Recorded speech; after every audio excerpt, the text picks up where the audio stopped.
Hello friends, today we'll discuss about the nucleic acid. Yesterday I talked about DNA. DNA is the largest macro molecule. DNA जो है सबसे बड़ा बृहद अणु है और हमने देखा था कि न्यूक्लिक एसिड दो प्रकार का होता है, एक डीएनए और एक आरएनए। अब मैं आपको आरएनए के बारे में बताने जा रहा हूं। आरएनए जो होता है उसका पूरा नाम राइबो न्यूक्लिक एसिड होता है। RNA is the first genetic material. It is the first genetic material.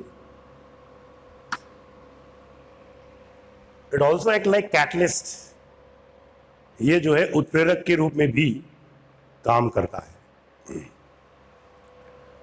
अब आरएनए का जो बायोजेनेसिस होता है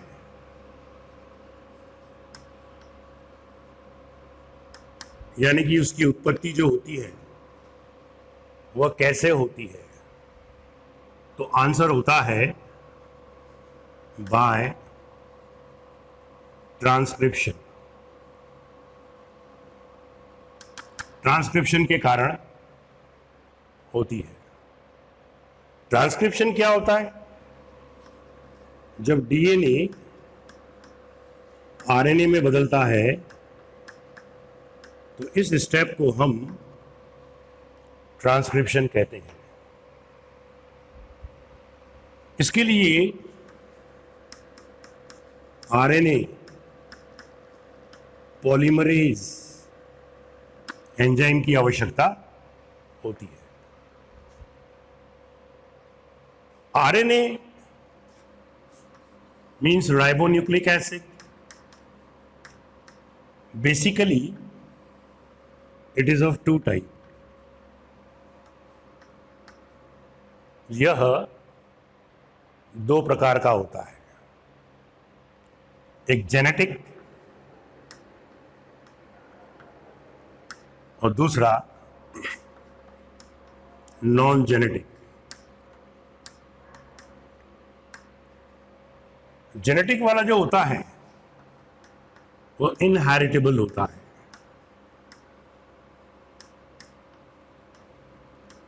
इनहेरिटेबल का मतलब उसकी आनुवांशिकी होती है. क्वेश्चन बहुत पूछते हैं कि किसके अंदर आरएनए जो होता है वह जेनेटिक होता है यानी कि आनुवांशिकी होती है. तो प्लांट वायरस में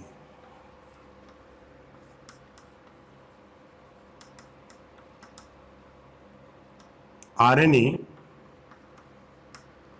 act like genetic material. Very important. बहुत क्वेश्चन बनता है इसमें से. अब बात चलेगी कि जो जेनेटिक आरएनए है उसके अलावा जो नॉन जेनेटिक होता है वह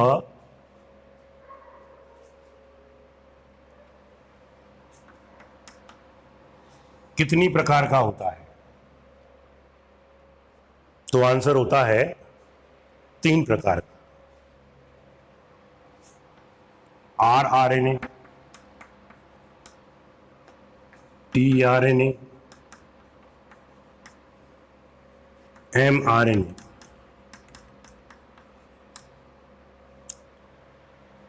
इन तीनों को हम एक एक करके पढ़ते हैं।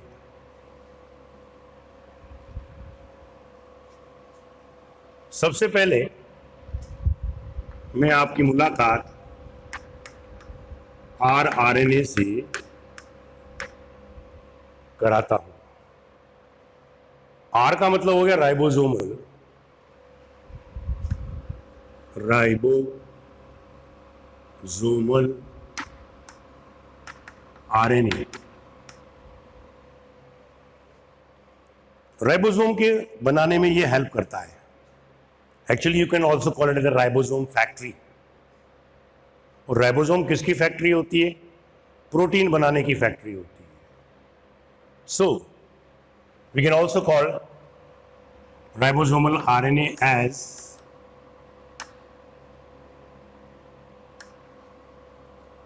Ribosome factory. rRNA जो होता है,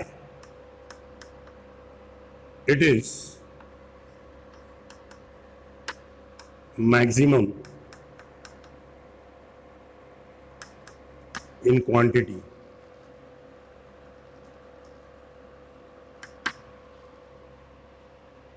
अधिकतम मात्रा में यह पाया जाता है। कितना होता है? 80%। दूसरा, जो RNA है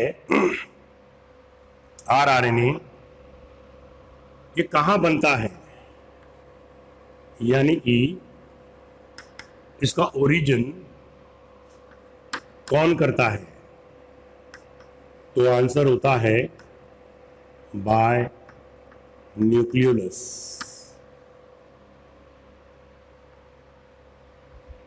तीसरा, इट इज इनसॉल्युबल, अघुलनशील होता है। तो ये तो रही कहानी rRNA की।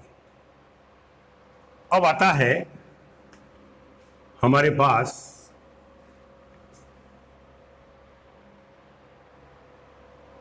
tRNA।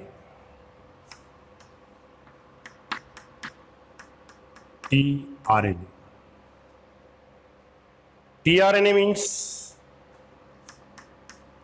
transfer RNA।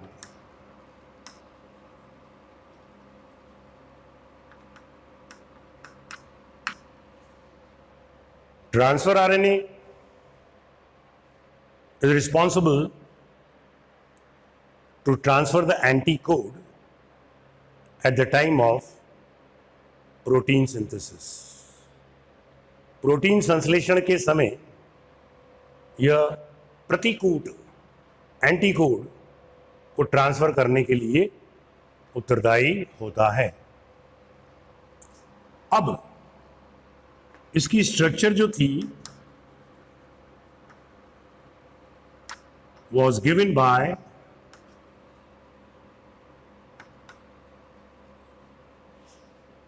R. Hawley, Robert हॉली।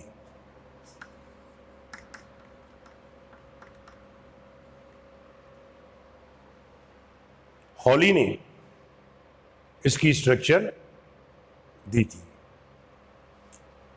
अब उस मॉडल का क्या नाम था? तो उस मॉडल का नाम था क्लोवर लीफ मॉडल। क्लोवर का मतलब होता है जैतून। तो जैतून की पत्ती या पर्ण के समान इसकी स्ट्रक्चर होती है। आपने देखी होगी, शिव जी के ऊपर बिलपत्र चढ़ाते हैं अपन लोग, तो ऐसा होता है। तो ऐसी इसकी स्ट्रक्चर होती है tRNA की। tRNA जो होता है उसमें 207 बेस पेयर्स होते हैं। अब स्ट्रक्चर कैसी होती है?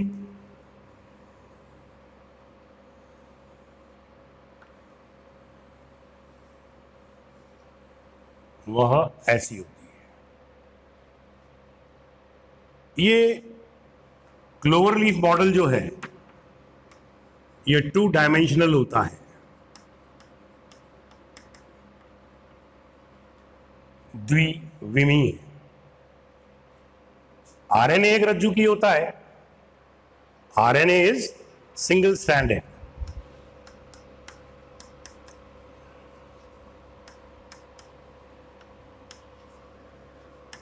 एक रज्जु की।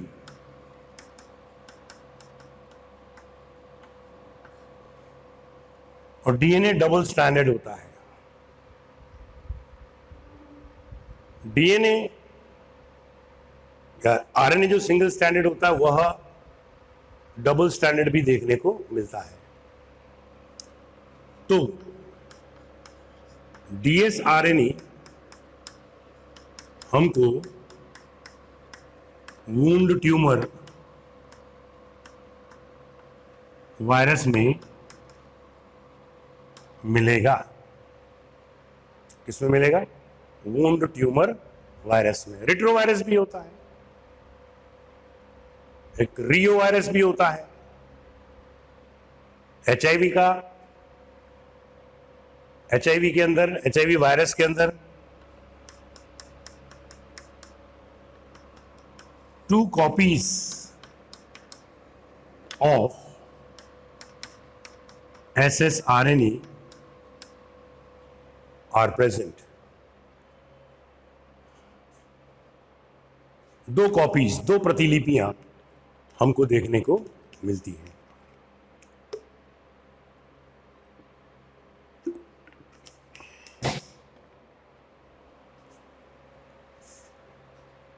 अब ये जो स्ट्रक्चर है ये सिंगल स्ट्रैंडेड है। इसमें ये वाला सिरा 3' है, तो ये वाला सिरा 5' है। 3' सिरे की ओर सी सी ए 3 नाइट्रोजनस बेसिस मिलते हैं। Cytosine, cytosine and adenine. Very important, कई बार पूछा जा चुका है।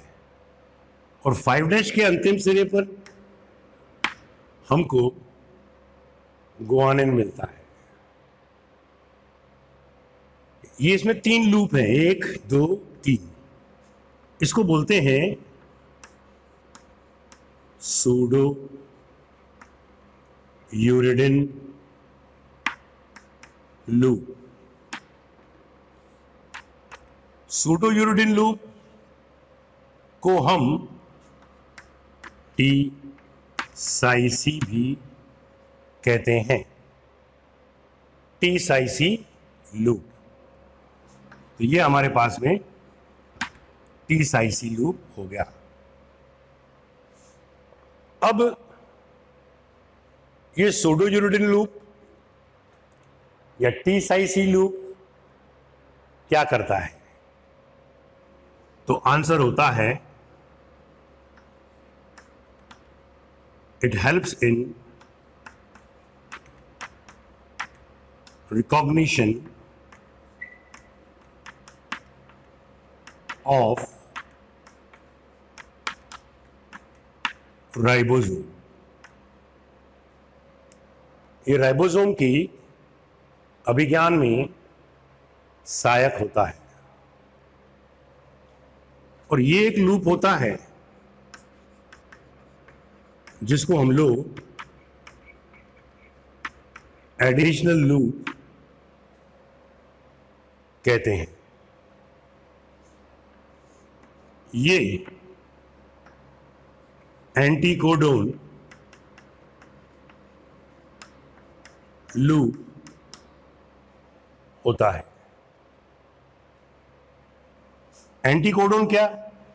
जब प्रोटीन सिंथेसिस होती है तो सबसे पहले कोड काम में आता है, जिसे हम लोग AUG कहते हैं। AUG को हम लोग सल्फर कंटेनिंग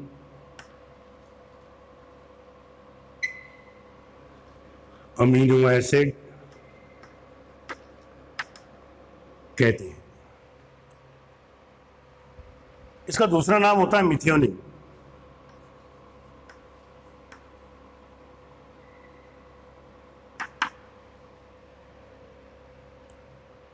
अब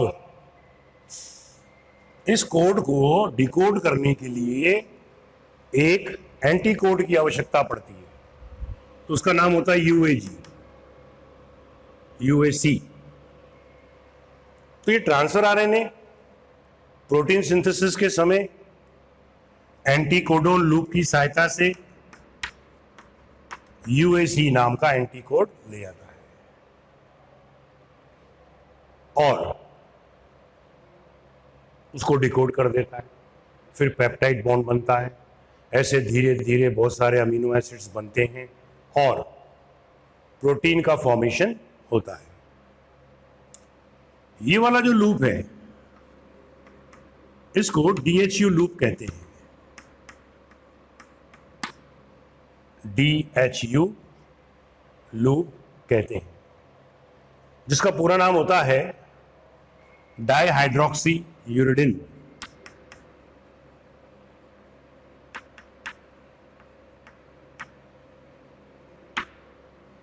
डाइहाइड्रोक्सी यूरिडिन लूप। अब जो है हमारा ये DHU लूप जो होता है वो 8 से 12 बेसिस का बना होता है। तो हमारा जो ट्रांसफर आरएनए जिसकी स्ट्रक्चर हॉली ने दी थी उसमें 207 बेस पेयर है और DHU लूप के अंदर 8 से 12 बेस पेयर है। ये किस रूप में काम करता है? तो आंसर होता है अमीनो एसिड रिकॉग्निशन साइट में। अमीनो एसिड की पहचान करने में मदद करता है। अब क्या हुआ कि जो tRNA है वो 61 टाइप्स का होता है, क्योंकि 61 ही एंटीकोड की आवश्यकता पड़ेगी। तो 61 टाइप्स ऑफ एंटीकोड्स आर देयर, तो उनको ले जाने के लिए भी 61 प्रकार के ही ट्रांसफर आरएनए की आवश्यकता पड़ेगी। तो ये तो था हमारा 2D वाला। एक और होता है L शेप, इस तरीके से। ये रहा, ये 3' ये 5'। अब L जो होता है वो ऐसा, ये लोग बताते हैं ऐसा होता है। तो इसमें कितने डायमेंशंस हो गए? 3D, जबकि वो clover leaf model 2D structure को रिप्रेजेंट करता है और ये जो है 3D को रिप्रेजेंट करता है। अब हम बात करेंगे तीसरे प्रकार के आरएनए की। तीसरे प्रकार का जो आरएनए होता है, ट्रांसफर आरएनए की प्रतिशतता जो है आरएनए की हमने 80% बोली, tRNA की 15% होगी, mRNA जो होता है वह 3 से 5% होता है। एक और बात, सबसे छोटा आरएनए जो होता है वह हमारा ट्रांसफर आरएनए होता है। एमआरएनए जो हम पढ़ने जा रहे हैं, it is the biggest RNA. Jacob और मोनार्ड ने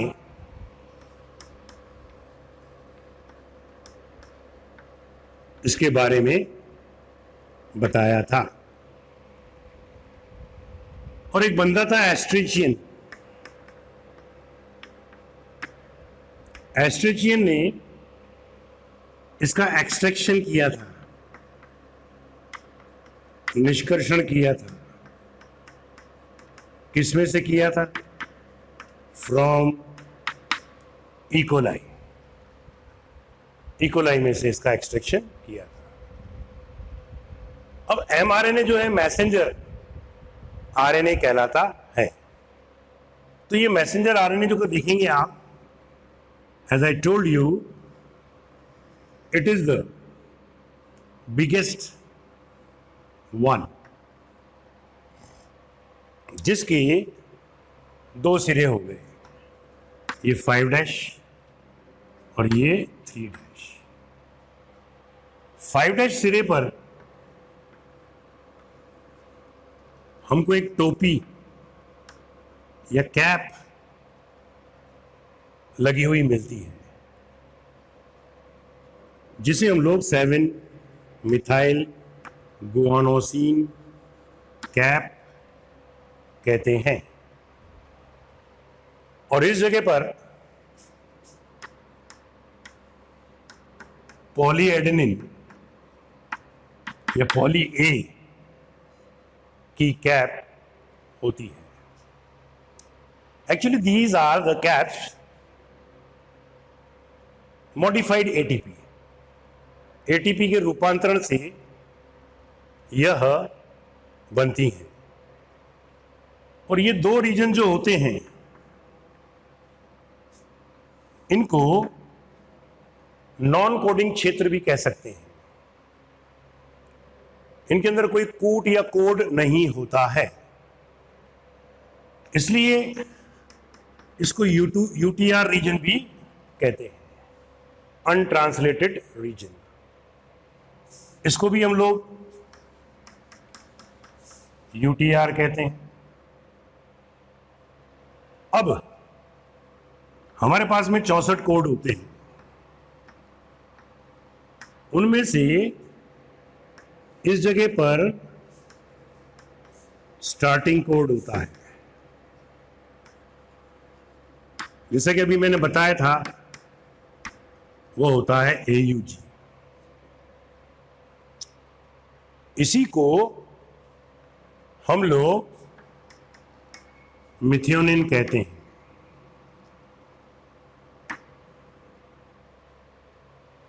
अब बचे 63, 63, उसमें से 3 UAG, UGA, UAA, ये कहलाते हैं नॉनसेंस कोड।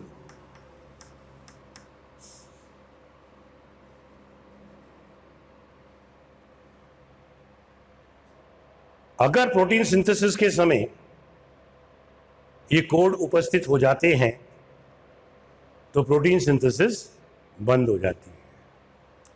अब बाकी कितने कोड बचे? 60 कोड्स। तो ये हुआ हमारा mRNA. mRNA, as I told you, is the biggest RNA.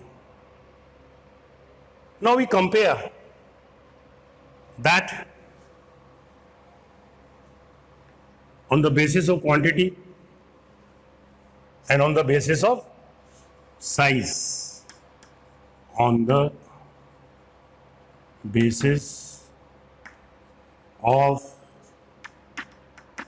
quantity, सबसे ज्यादा कौन था? R। उससे कम कौन था? T। सबसे कम कौन था? M। दूसरा, on the basis of size, M को यहां ले आओ,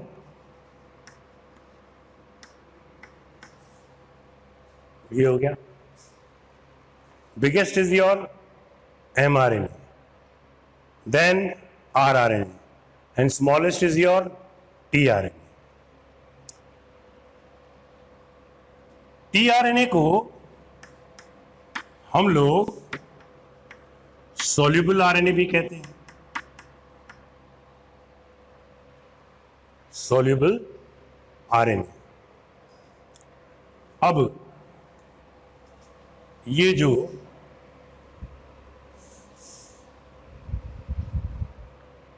हमारा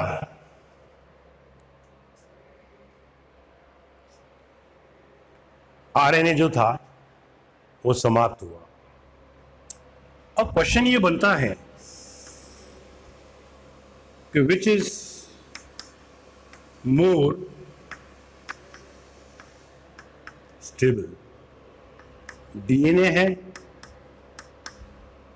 या आरएनए है? तो आंसर जाता है डीएनए। क्वेश्चन ये पूछते हैं कि why DNA is more stable. तो आरएनए में क्या होता है? 2' ग्रुप पाया जाता है जो डीएनए में नहीं होता है, and this group can easily be separated. और यह समूह जो है आसानी से पृथक किया जा सकता है। अब बात चली दूसरी, तो एक तो ये रीजन हो गया, इसके अंदर डीएनए में थायमीन होता है और इसके अंदर यूरेसिल होता है। तो ये डिफरेंसेस आपको याद होने चाहिए। थायमीन को मैंने कल बताया था कि 5-मिथाइल यूरेसिल कहते हैं। क्या बोलते हैं? 5-मिथाइल यूरेसिल कहते हैं। अब डीएनए और आरएनए में दूसरा अंतर क्या है? DNA act like good storage material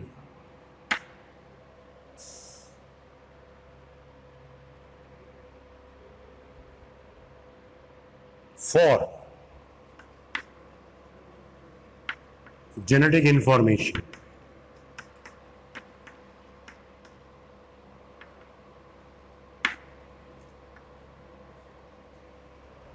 जबकि आरएनए जो होता है इट इज गुड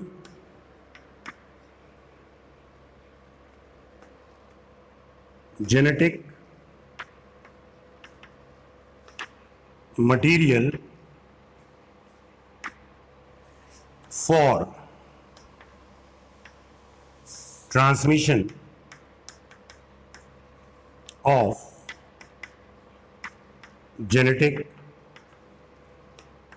इंफॉर्मेशन। बहुत जोरदार पॉइंट है ये, वेरी गुड पॉइंट। ये पूरा जो है बड़ा अच्छा है। फिर डीएनए और आरएनए में से कौन स्टेबल ज्यादा है? तो आंसर हो गया डीएनए। क्यों? मैंने बता दिया। फिर डीएनए किस रूप में काम करता है? It act like good storage material for genetic information, और RNA it is good genetic material for transmission of the genetic information. Transmission के लिए ठीक है, स्टोर करने के लिए डीएनए है। DNA is the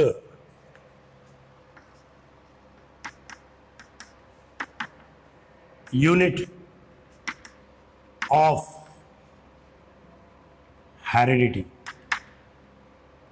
or you can see it is a discrete unit of heredity. अब जो है बात करेंगे हम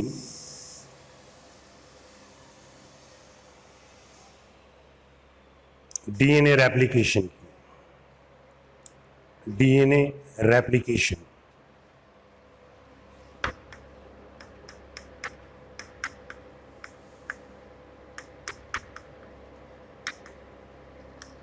यानी कि डीएनए की प्रतिकृति।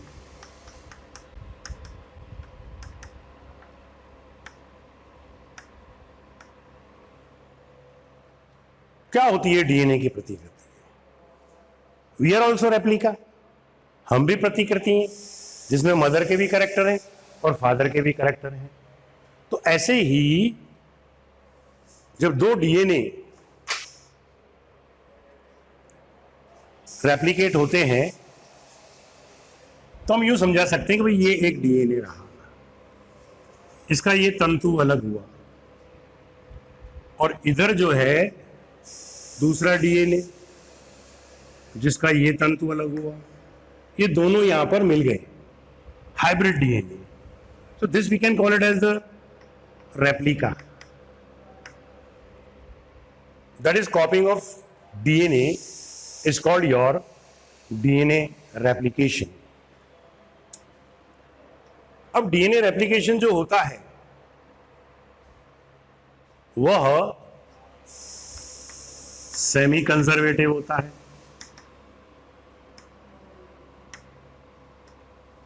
सेमी कंजर्वेटिव का मतलब अर्ध संरक्षित होता है। अब जो है दूसरा होता है सेमी डिसकंटिन्यूअस। सेमी डिसकंटिन्यूअस यानी कि अर्ध असतत। और तीसरा होता है यह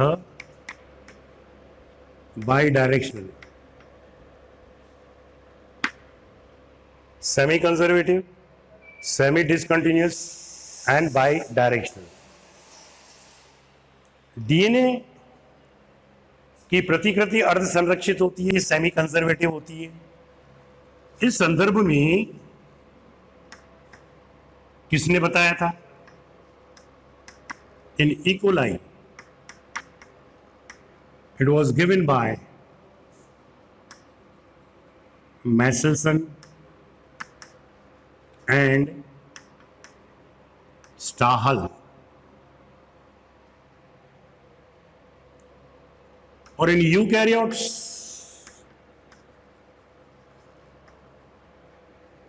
bye Taylor, where he used Vicia, Faba root. Now, how does DNA replication occur? That I am going to explain you. This is your DNA.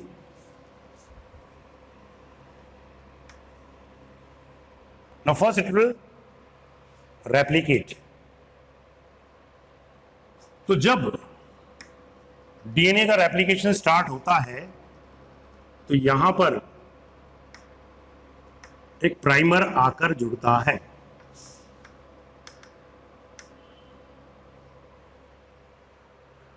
Primer क्या होता है? अ नैरो स्ट्रेच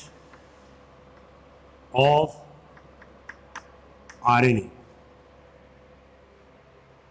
प्राइमर जो है वो प्राइमेज एंजाइम की सहायता से जुड़ता है। अब ये सारा कार्यक्रम हमारा न्यूक्लियस में हो रहा है। तो जब ये दोनों अलग अलग होंगे इधर और इधर, तो एक नया तंतु, नया स्ट्रैंड बनाने की आवश्यकता पड़ेगी डीएनए का। और डीएनए जो होता है वह न्यूक्लियोटाइड्स का पॉलीमर होता है। तो बहुत सारे न्यूक्लियोटाइड्स जुड़ते हैं, तैयारी करते हैं।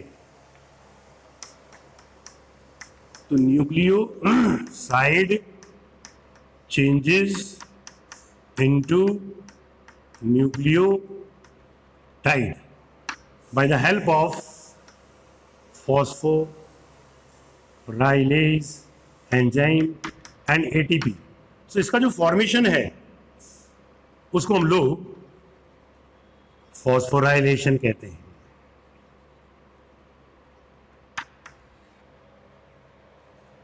क्या बोलते हैं? फॉस्फोराइलेशन कहते हैं। अब ये जो प्राइमर होता है, it act like a hook, hook के समान कार्य करता है। तो सबसे पहले यह डीएनए अकुंडलित होता है, अनवाइंड होता है, यानी कि खुलता है। कौन से एंजाइम की सहायता से? तो आंसर होता है हेलिकेज एंजाइम की सहायता से यह खुलता है। तो खुलने के बाद में क्या होता है? ये A T C G, G triple bond C, T A, ये बेस पेयर्स होते हैं जिनके बीच में हाइड्रोजन बॉन्ड होता है। ये हाइड्रोजन बॉन्ड्स हैं।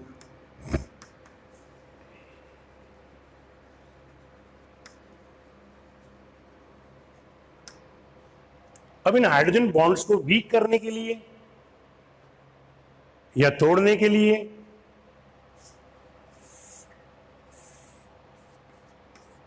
एक कैंची के समान एंजाइम की आवश्यकता पड़ती है, जिसे हम टोपोआइसोमरेज कहते हैं।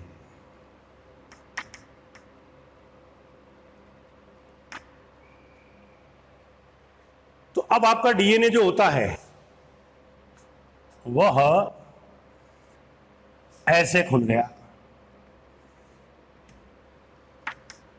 AT CG GC TA।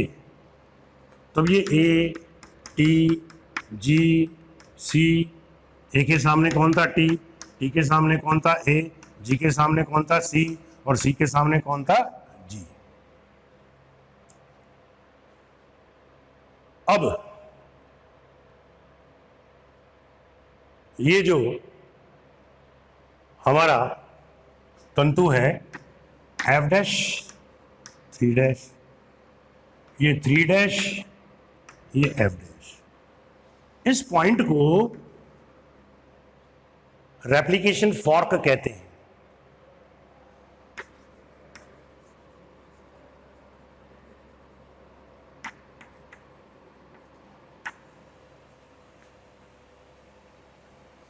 Bacteria में तो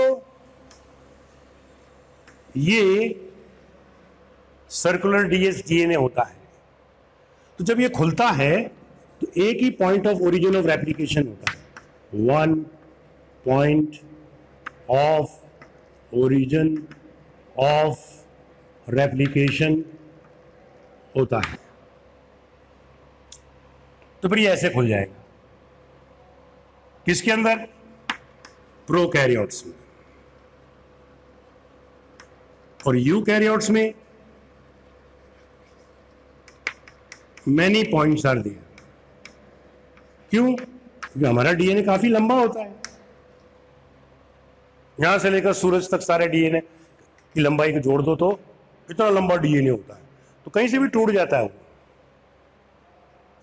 so this is your replication form. अब एक डीएनए का तंतु आता है। ये डीएनए का तंतु 5' से 3' दिशा की ओर जाकर इसमें जुड़ता है। तो ए के सामने टी, टी के सामने ए, जी के सामने 3C, सी के सामने जी आ जाता है। इसे जोड़ने का काम जो होता है वो DNAP3 करता है, यानी कि डीएनए पॉलीमरेज 3। अब यहां पर हमारे पास में ये प्राइमर था, ये प्राइमर आया, अभी यहां से गुजर रहा होता है, तो कुछ स्थानों पर ये गुजर रहा है और इस वाले तंतु के ऊपर छोटे छोटे से टुकड़े डीएनए के आकर जुड़ते हैं। उन्हें जोड़ने के लिए DNAP1 काम में आता है और बीच में जब टुकड़े उपस्थित होते हैं तो लीगेज एंजाइम काम में आता है। अब ये तो लगातार कंटिन्यूअस है, तो इसको बोलते हैं लीडिंग स्ट्रैंड, और ये टुकड़ों में होता है तो इसको बोलते हैं लैगिंग स्ट्रैंड। क्वेश्चन यहां से बनता है, इसी का दूसरा नाम है ओकाजाकी स्ट्रैंड। इसको हम लोग ओकाजाकी स्ट्रैंड कहते हैं। अब हमारे पास में दो कॉपीज हो गई, एक तो ये वाली हो गई और एक ये वाली हो गई। जब ये ऐसे बन जाता है तो एक प्रोटीन होता है हेलिकल स्टेबलाइजिंग प्रोटीन, जिसे हम लोग सिंगल स्ट्रैंडेड बाइंडिंग प्रोटीन भी कहते हैं। तो हमारे पास में दो कॉपी बन गई, तो ये बनेगी और फिर तो ये पूरा जुड़ जाएगा, तो ये दो कॉपी बन गई। इसी को हम लोग डीएनए रेप्लिकेशन कहते हैं, which is semi conservative, semi discontinuous and by direction. 5' से 3' डायरेक्शन के अंदर ही पॉलीमराइजेशन होता है।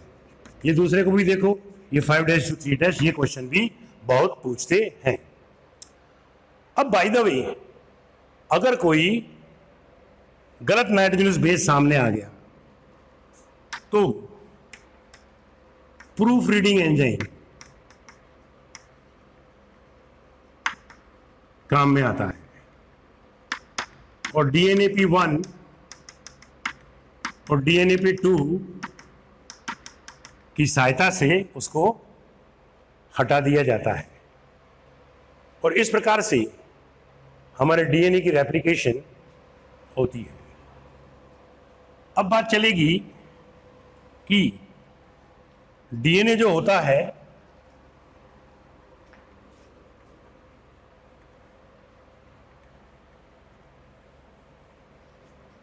उसका रेप्लिकेशन प्रोकैरियोट्स में 3 प्रकार के एंजाइम से हुआ, DNAP1, DNAP2, DNAP3, जबकि यूकैरियोट्स के अंदर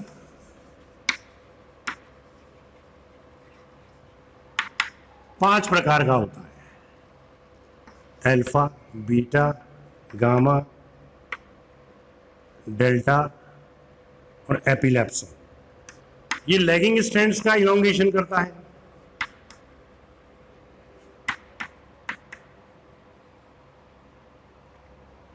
ये लीडिंग स्ट्रैंड का करता है। ये साइटोप्लाज्मिक डीएनए का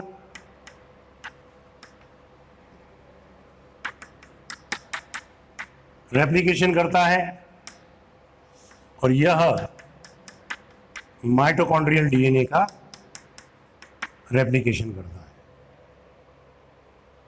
और एपिलेप्सियम जो होता है वो प्रूफ रीडिंग के रूप में काम करता है।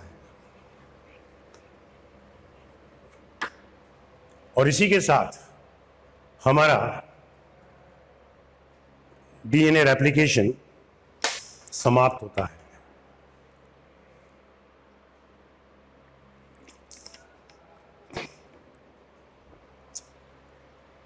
हम नेक्स्ट लेक्चर के अंदर बात करेंगे न्यूक्लियोसोम की, और फिर हम बात करेंगे जीन की। Then we will enter into the genetic expression. और इसी के साथ आज का लेक्चर समाप्त होता है। Thank you.